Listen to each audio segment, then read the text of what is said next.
Kung nga itong beer, kung masarap din. Ang sarap, tikman mo. Ayun sa...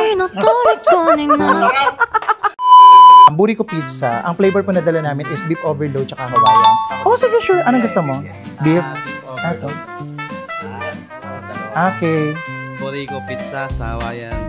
Okay siya, masarap. Tapos tasang lasa yung cheese tsaka yung sa pinya. Okay, yung balance yung ano. Yung lasa niya, Lasa sir. nila. So, masarap siya. Kamusta naman yung crust, sir?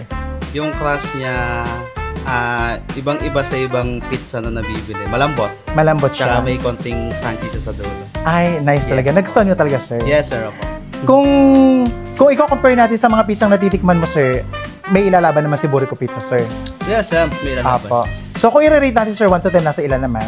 1 to 10, 10 out of 10. Ay, thank you. Salamat po. Sir, kayo, ang natikman niyo, sir, is beef overload. Kamusta naman po yung beef overload sa inyo, sir? Sarap po, gusto nga. Kuha ka pa, sir. Gusto mo? kung i-describe yung pizza ng beef overload, sir, ano yung masasabi niyo sa pizza? Sarap po. Malasa siya, sir. Kamusta yung toppings niya, sir? Sarap. Alam na namin gusto. Okay po. How about yung crust? Kamusta yung crust? Okay din po. Sarap. Masarap siya to the point na...